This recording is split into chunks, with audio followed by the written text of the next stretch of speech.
Competition hub के video lecture में स्वागत है स्टूडेंट्स। और आज मैं आपको बिहार एसएससी बीपीएससी का एक बहुत ही महत्वपूर्ण टॉपिक बिहार पंचायती राज व्यवस्था करवाने जा रहा हूं, तो इसको आप ध्यान से समझने का प्रयास कीजिएगा। यहां से बीपीएससी और बिहार एसएससी में 2 से 3 क्वेश्चंस पूछे जाने की प्रबल संभावना होगी और आएगा ही आपके एग्जाम में। और यह बिहार स्पेशल पार्ट 5 के तहत हम इस वीडियो लेक्चर को जो है आज करवाएंगे। अगर आपको अच्छा लगेगा या लगता है तो इसको लाइक एवं सब्सक्राइब जरूर करें, तभी मुझे लगेगा कि मेरे मेहनत का जो है फल मुझे मिल रहा है, ठीक है। और जो भी लोग टेस्ट सीरीज ज्वाइन करना चाहते हैं वो डिस्क्रिप्शन बॉक्स में उसका लिंक दिया हुआ है, वहां से आप जाकर के टेस्ट सीरीज ज्वाइन कर सकते हैं। चलिए बिहार पंचायती राज व्यवस्था के बारे में आज जानेंगे। पंचायती राज व्यवस्था के तहत जो भारत के अंतर्गत पंचायती राज व्यवस्था का शुरुआत कब किया गया, कौन कौन सी समितियां बनी, बिहार में कब लागू किया गया और बिहार में कितने स्तर पर शासन चलाया जाता है। फिर यह टॉपिक के बाद हम लोग बिहार की प्रशासनिक व्यवस्था का अध्ययन करेंगे और लास्ट में हम लोग 50 क्वेश्चन का एक सेट प्रैक्टिस करेंगे यहाँ पर, और वह जुड़ा होगा क्वेश्चंस पंचायती राज व्यवस्था और प्रशासनिक इकाई से, ठीक है। तो बहुत ही महत्वपूर्ण होने जा रहा है आपका ये दोनों लेक्चर, तो इसको ध्यान से आप समझने का प्रयास कीजिएगा, ठीक है। चलिए बिना समय गवाए मैं स्टार्ट करता हूं बिहार पंचायती राज व्यवस्था। सबसे पहले हम लोग समझेंगे कि पंचायती राज व्यवस्था के अंतर्गत क्या किस प्रकार से शासन किया जा रहा है। तो उसी को हम बोलते हैं स्थानीय स्वशासन, यानी जो स्थानीय निकायों के द्वारा जो शासन किया जाता है वही पंचायती राज व्यवस्था के अंतर्गत आता है। और यह गांधी जी का सपना था कि हमारे देश में जो है पंचायती राज व्यवस्था हो, लेकिन बहुत सारे जो उस समय के नेता थे वो नहीं भी चाहते थे, उनका अपना अपना मत है, ठीक है। उसकी भी चर्चा करेंगे हम, कौन कौन से लोग चाह रहे थे कि पंचायती राज व्यवस्था हो और कौन लोग नहीं चाह रहे थे कि पंचायती राज व्यवस्था ना हो, उसके पीछे क्या रीजन था, क्यों नहीं चाह रहे थे, ये भी हम चर्चा करेंगे। चलिए सबसे पहले हम जानेंगे स्थानीय स्वशासन क्या होता है। गांव एवं जिला स्तर के शासन को ही हम क्या कहते हैं, स्थानीय स्वशासन कहते हैं। सिंपल सा शब्दों में लिखा गया है, गांव एवं जिला स्तर पे जो शासन व्यवस्था की जाती है उसको हम क्या बोलते हैं, स्थानीय स्वशासन। अगर पूरे देश की बात करें तो त्रिस्तरीय व्यवस्था है। एक तो आपका देश स्तर पे केंद्र का कानून, एक राज्य स्तर पे राज्य का कानून, और तीसरा क्या होता है आपके स्थानीय कानून। स्थानीय स्वशासन मुखिया सरपंच, जिला स्तर पर जिला प्रमुख, जिला परिषद अध्यक्ष बोलते हैं जिसको चेयरमैन कहा जाता है। उसके ऊपर जाइए तो मुख्यमंत्री राज्य स्तर पे और देश स्तर पे प्रधानमंत्री, ये तीनों मिल करके ही यह जो है प्रशासनिक इकाई को संभालते हैं, पूरे देश की शासन व्यवस्था को कंट्रोल करते हैं। लेकिन आज हम चर्चा करेंगे मेन रूप से स्थानीय स्वशासन का, क्योंकि बिहार के एग्जाम में स्थानीय स्वशासन की प्रमुख भूमिका होगी और यहाँ से क्वेश्चंस पूछे जाएंगे। गांव एवं जिला स्तर के शासन को स्थानीय स्वशासन कहते हैं तथा इससे आशय ऐसे शासन से है जिसमें राजनीतिक विस्तार आम आदमी के हाथों तक हो, जिसमें वे अपनी स्थानीय समस्याओं का निराकरण स्वयं कर सके और प्रशासन में भी निर्णायक भूमिका अदा कर सके। यानी अगर देश का विकास करना है तो गांव का विकास करना आवश्यक हो, और गांव का विकास तभी होगा जब गांव के प्रत्येक लोग उसमें जुड़ेंगे, और प्रत्येक लोगों को जोड़ने के लिए क्या होगा कि स्थानीय स्वशासन की स्थिति पैदा करनी होगी।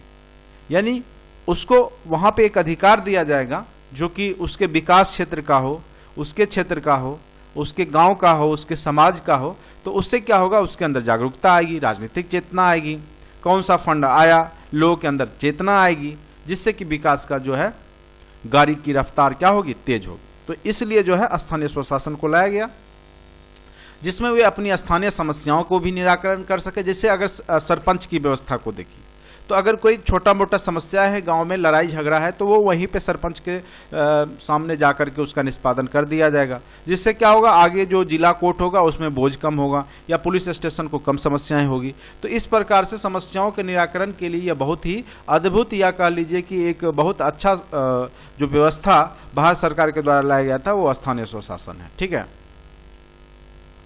उसके बाद है स्थानीय स्वशासन में विकेंद्रीकृत शासन व्यवस्था, यानी केंद्रीकृत मतलब सेंट्रल पावर और विकेंद्रीकृत मतलब तोड़ देना, उसको विकेंद्रीकृत कर देना, ठीक है, विकेंद्रीकृत कर देना, ठीक है। तथा सहभागिता मूलक लोकतंत्र का आदर्श अंतर्निहित है। सहभागिता यानी सभी लोग की भागीदारी, जब तक गांव के लोग, ग्रामीण परिवेश के लोग जब तक देश के शासन व्यवस्था में भाग नहीं लेंगे तब तक यह हमारा देश का जो प्रशासनिक इकाई है या शासन व्यवस्था वो सुदृढ़ नहीं हो सकता है। और देश को विकास करने के लिए हमें गांव को विकास करना होगा, गांव को विकास करने के लिए हमें समाज के प्रत्येक व्यक्ति का विकास करना होगा। इस प्रकार से हम विकेंद्रीकृत व्यवस्था, इसी को कहते हैं स्थानीय स्वशासन को ही। ठीक है, कई बार क्वेश्चन यहां से आ सकता है। अब देखिए भारत में स्थानीय स्वशासन की शुरुआत कब हुई, इसके बारे में थोड़ा सा जानकारी हम लोग अध्ययन करेंगे।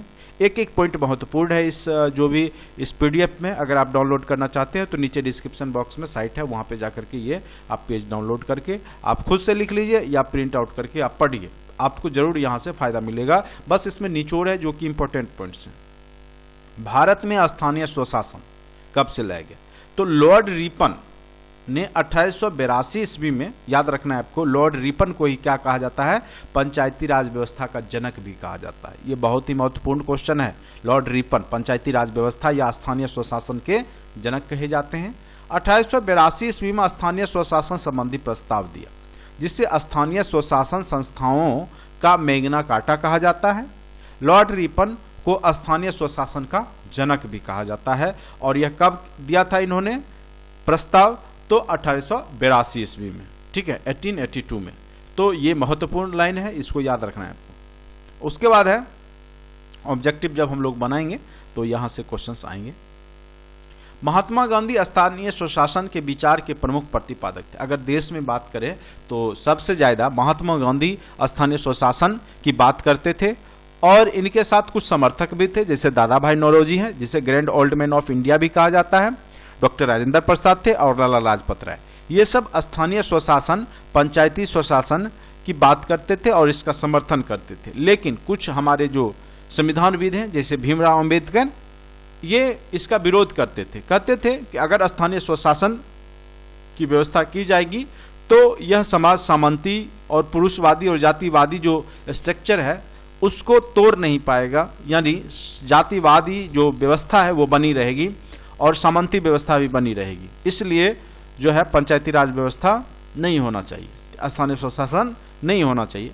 लेकिन बाद में जाकर के सबके सम्मति से जो है स्थानीय स्वशासन की व्यवस्था को नीति निर्देशक तत्व के तहत अनुच्छेद 40 के तहत शामिल किया जाता है, और बाद में जाकर के जो है उसको 243 के तहत जो है 74 में 73 में संविधान संशोधन के तहत जो है उसको कानून के तहत बना दिया जाता है। तो यही है यहाँ पर। थोड़ा सा आप देखिए, यहाँ पर संविधान सभा ने स्थानीय स्वशासन को नीति निर्देशक तत्व के अनुच्छेद 40 के तहत शामिल किया है।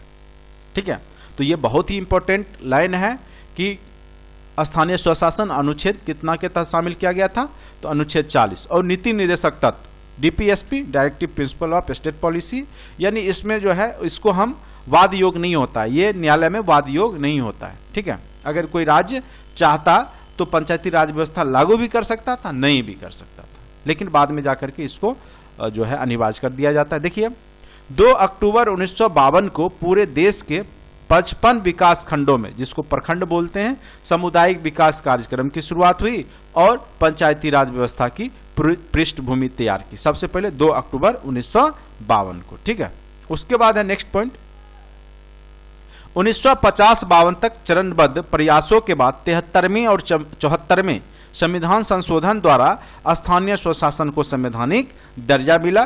73वां है ग्राम सभा, ग्राम पंचायत, और 74वां है नगर पंचायत, नगर परिषद। ठीक है, पंचायती राज व्यवस्था से संबंधित बहुत सारी समितियां बनी हैं, जैसे बलवंत राय मेहता समिति, जो कि 1957 में इन्होंने एक रिपोर्ट दिया, जिसके तहत क्या है कि त्रिस्तरीय ढांचा बनाए जाने की बात इन्होंने कही।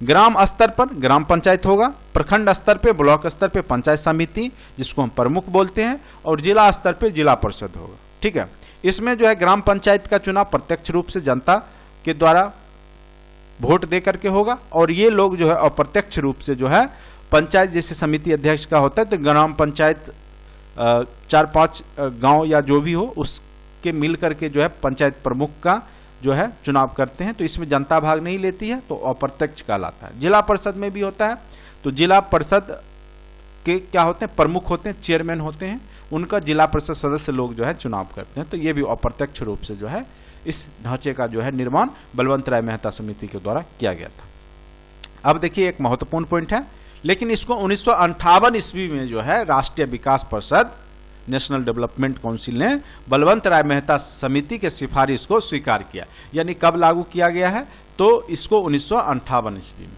स्वीकार किया गया। 2 अक्टूबर 1959 ईस्वी को नागौर जिला, सबसे पहले पंचायती राज व्यवस्था की शुरुआत 1959 ईस्वी में, 2 अक्टूबर 1959 ईस्वी में राजस्थान में नागौर जिले में तत्कालीन प्रधानमंत्री पंडित जवाहरलाल नेहरू के द्वारा जो है त्रिस्तरीय पंचायती राज व्यवस्था का उद्घाटन किया गया था। उसके बाद जो है दूसरा नंबर पे है 11 अक्टूबर 1959 को, यानी 9 दिन बाद ही आंध्र प्रदेश के महबूब नगर जिले के 7 नगर विकास प्रखंड को इसे शुरू किया गया, इसे यहाँ पे शुरू किया गया था। किसे, तो त्रिस्तरीय पंचायती राज व्यवस्था को। पहला स्थान राजस्थान का है, दूसरा आंध्र प्रदेश का, ये याद रखना है, नागौर जिला राजस्थान का। अब आते हैं अशोक मेहता समिति। अगर भूल जाते हैं कि त्रिस्तरीय द्विस्तरीय, देखिए जितना नाम के लेटर है, जैसे यहाँ पर देखिए इसमें है बलवंत राय मेहता, 3 लेटर से बना है बलवंत राय मेहता, तो त्रिस्तरीय, और अशोक मेहता 2 से बना है, अशोक और मेहता, तो इसको द्विस्तरीय याद रखना है। तो इसने जो बात की है वो कब किया है, देखिए दिसंबर 1977 में जनता पार्टी की सरकार रहती है, उस समय इस समिति का गठन किया गया था। इस समिति ने जो रिपोर्ट दिया वो 1978 ईस्वी में दिया, और उसमें द्विस्तरीय पंचायती राज व्यवस्था की इन्होंने बात की। पहला पंचायत स्तर पे, ग्राम स्तर पे होगा, दूसरा जिला स्तर पे, प्रखंड स्तर की बात इन्होंने नहीं की। अब है GV राव समिति, ठीक है, इसका गठन राजीव गांधी की अध्यक्षता में, राजीव गांधी की सरकार के समय में GV राव की अध्यक्षता में 1985 ईस्वी में किया गया था, ठीक है, GV राव समिति। इसमें योजना के विकेंद्रीकरण की बात की गई। पंचायती राज जो भी योजना आएगा वो जो है पंचायती राज से शुरुआत होगी, और पंचायती राज में जिला परिषद को नियोजन और विकास कार्यक्रमों के उचित प्रबंधन का मुख्य निकाय बनाया जाना चाहिए, ठीक है। तो इस प्रकार GV मावलंकर भी जो रिपोर्ट देते हैं वो राजीव गांधी के समय में 1985 में दिए, और ये भी जो है वही विकेंद्रीकरण की बात करते हैं। लक्ष्मी मल सिंघवी समिति, जिसको सिंघवी समिति के नाम से भी जाना जाता है, विकेंद्रीकरण की व्यवस्था पर पुनः जोर देते हैं, और 1986 ईस्वी में राजीव गांधी सरकार द्वारा लक्ष्मीमल सिंघवी की अध्यक्षता में एक समिति का गठन किया गया। तो ये क्या कहते हैं, पंचायती राज व्यवस्था को संवैधानिक दर्जा दिया जाना चाहिए। सबसे पहले अब क्या कीजिए, पहले जो नीति निर्देशक तत्व के अंतर्गत है अनुच्छेद 40 में, इसको हटा करके इसको संवैधानिक दर्जा दीजिए, और त्रिस्तरीय ग्राम पंचायतों का गठन कीजिए, ठीक है। तो किसने किया संवैधानिक दर्जा देने की बात, तो लक्ष्मीमल एल सिंघवी समिति भी याद रख सकते हैं, ठीक है, बहुत ही इंपॉर्टेंट है, कई बार पूछा है। अब बात आई 73वां संविधान संशोधन, लेकिन देखिए इसकी प्रक्रिया में बहुत टाइम लगा है। अब देखिए 1957 में बलवंत राय मेहता समिति आती है, और अब जाकर के 73वां संविधान संशोधन 1992 ईस्वी में होता है। 73वां संविधान संशोधन जो है पंचायती राज व्यवस्था के लिए प्रमुख है। देखिए क्या क्या यहाँ पे सुधार हुए, यहाँ से क्वेश्चंस आपके एग्जाम में बिल्कुल पूछे जा सकते हैं। 73वां संविधान संशोधन 1992 ईस्वी में, उस समय जो तत्कालीन प्रधानमंत्री थे PV नरसिम्हा राव थे, ठीक है, और 24 अप्रैल 1993 से 73वां संविधान संशोधन अधिनियम लागू हुआ। कई बार पूछेगा कि 73वां संविधान संशोधन कब लागू किया गया, तो 24 अप्रैल 1993 को, डेट को एकदम याद रखिए, 73वां और 93, ठीक है। अतः अभी जो है वर्तमान में भी हम राष्ट्रीय पंचायत दिवस के रूप में 24 अप्रैल को मनाते हैं। क्यों मनाते हैं, क्योंकि 24 अप्रैल 1993 को 73वां संविधान संशोधन हुआ, और उसमें पंचायती राज व्यवस्था को संवैधानिक दर्जा मिला। अब देखिए इसमें क्या क्या है, इस अधिनियम संशोधन द्वारा संविधान में भाग 9 जोड़ा गया। पहले कितने भाग थे, तो 8, अब क्या है 9वां भाग इसमें जोड़ा गया, और मूल संविधान के 9वें भाग के अंतर्गत पंचायती राज व्यवस्था से संबंधित अनुच्छेद 243 की चर्चा की गई। भाग 9 में पंचायती नामक शीर्षक के तहत अनुच्छेद 243 से 243(9) यानी ओ तक पंचायती राज संबंधित उपबंध की उसमें चर्चा की गई है। 73वां संविधान संशोधन द्वारा 11वीं अनुसूची, जो कि 12 अनुसूची हैं, ठीक है, 11वीं अनुसूची जोड़ी गई, और इसके तहत पंचायती राज व्यवस्था के 29 विषयों की सूची उसमें दी गई। जैसे आपका कृषि हो गया, भूमि विकास, भूमि सुधार, चकबंदी, ये सब हथबंदी चकबंदी जो है ये सब, सिंचाई, पशुपालन, इन सब चीजों का जिक्र किया गया है, ठीक है। अब पंचायत की संरचना, किस प्रकार से बिहार में है वो देखिए। वैसे राज्य जिनकी जनसंख्या 20 लाख से अधिक है पूरे देश में ही पंचायत की, तो वहां पे क्या होगा कि त्रिस्तरीय होगा, और जहां पे 20 लाख से जिस राज्य की जनसंख्या कम है वहां द्विस्तरीय होगा। यानी दोनों की बात, अशोक मेहता और इस दोनों की बात रह गई। अब 20 लाख से अधिक जनसंख्या वाले क्षेत्र में क्या है, त्रिस्तरीय, और 20 लाख से कम जनसंख्या वाले क्षेत्र में क्या है, द्विस्तरीय।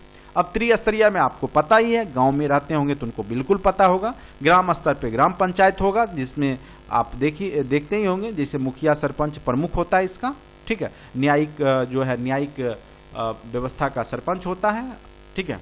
ओवरऑल मुखिया होता है, ये प्रत्यक्ष निर्वाचन के द्वारा होता है। खंड ब्लॉक क्षेत्र पंचायत इसके प्रमुख होंगे, जो पंचायत समिति ग्राम पंचायत समिति के सदस्यों के द्वारा चुने जाएंगे। इनका भी अप्रत्यक्ष चुनाव होगा। जिला स्तर पे जो जिला परिषद के सदस्य चुने जाते हैं वही अध्यक्ष या चेयरमैन का चुनाव करते हैं अप्रत्यक्ष आधार पर, ठीक है। तो इस व्यवस्था की शुरुआत की गई। अब आते हैं बिहार की पंचायती राज व्यवस्था, थोड़ा सा 2-4 पॉइंट देख लेते हैं। बाकी पूरा देश और बिहार कोई देश से अलग नहीं है, इसलिए लगभग सेम ही है, बस थोड़ा सा आप पॉइंट को देख लीजिए।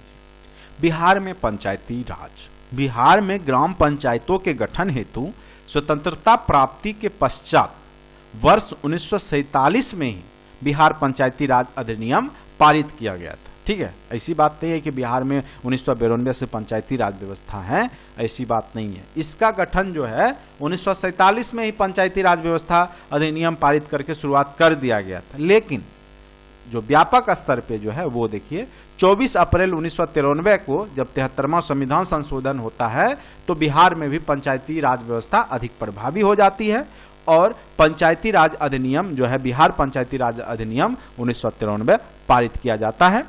और बिहार पंचायती राज अधिनियम 2006 से जो है इसको लागू किया गया, और टाइमली जो है चुनाव करवाए जा रहे हैं। मार्च 2010 की स्थिति के अनुसार बिहार में 38 जिला है टोटल, और परिषदों की संख्या 531 है, और जिला परिषद की संख्या बिहार में 38 जिला परिषद है, 531 पंचायत समितियां हैं, और 8,442 ग्राम पंचायत मौजूद हैं। तो इस प्रकार हमने पंचायती राज व्यवस्था के महत्वपूर्ण तथ्य को हमने देखा। अगर आप इसको लिखना चाहते हैं तो लिख सकते हैं। दूसरे वीडियो में मैं आपको प्रशासनिक व्यवस्था, ठीक है, कार्यपालिका, विधायिका, न्यायपालिका, और उसके बाद हम जो है चर्चा करेंगे जो सेट प्रैक्टिस है उसकी चर्चा, जो भी क्वेश्चंस होंगे उसको हम डील करेंगे, ठीक है। तो सेकेंड वीडियो भी आप जरूर देख लेंगे लगातार। और देखिए पंचायती राज व्यवस्था में जो भी पॉइंट्स हमने यहाँ पे अभी आपको चर्चा किया है, आप देखेंगे एग्जाम में यही पॉइंट डायरेक्ट रूप से आपके एग्जाम में पूछे जा रहे हैं, ठीक है। इसलिए थ्योरी पढ़ना बहुत जरूरी है, साथ साथ आप ऑब्जेक्टिव प्रैक्टिस सेट भी जरूर लगाएं, ठीक है। अगर आपको अच्छा लगता है लाइक करें, सब्सक्राइब करें चैनल को, और टेस्ट सीरीज ज्वाइन करना चाहते हैं तो नीचे डिस्क्रिप्शन बॉक्स में लिंक दिया गया है, वहां पे आप जाकर के ज्वाइन कर सकते हैं। या कोई भी क्वेरी हो तो 7070634348 मेरा मोबाइल नंबर है, उससे आप कांटेक्ट कर सकते हैं। आज के लिए इतना ही। Thank you so much watching for this video.